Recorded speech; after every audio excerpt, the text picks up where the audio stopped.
Hello, in this video I'm gonna show you how to create a WhatsApp backup on the REDMI A5.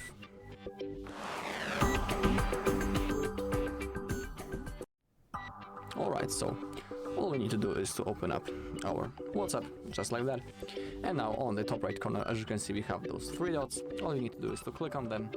From here we can get access to the settings. Now simply click on the chats, scroll down a little bit, and then click on the chat backup. And now under the Google account we have our account that we are currently logged in. If you want, you can click on add account to add another one if you're interested in that. And also there's an option to create a new one right in here. But to add another, in here simply type your Google account and then click on next.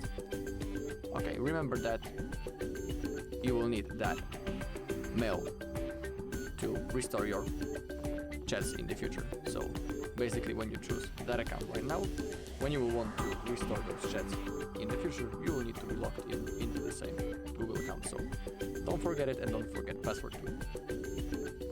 Below we have the automatic backups. Defaultly it will be set on off, but I suggest you should pick one of those possible modes. You have daily, weekly, monthly, or only when it's a backup. Currently it's on the weekly, as you can see, and that basically means that each week the backup will be automatically made, and I don't need to do this manually, so it's pretty convenient feature, so I suggest you should use that. I'm gonna leave it on weekly. Below we have option to include the videos. As you can see, for now it's enabled, and below we have information that 1 megabyte will be uploaded. Also on the bottom we have end-to-end encrypted backup. If you choose to turn it on, in here basically you create a unique password that you will need to restore your chats in the future. So if you choose to create this password, please don't forget it, otherwise you won't be able to restore the chats.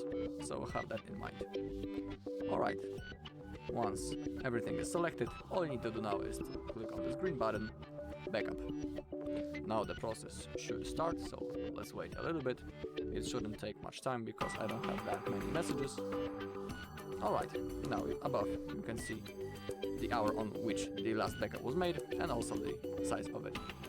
Alright, so that's all in this video. Thank you all for watching. If you found this video helpful, please leave a like, comment and subscribe.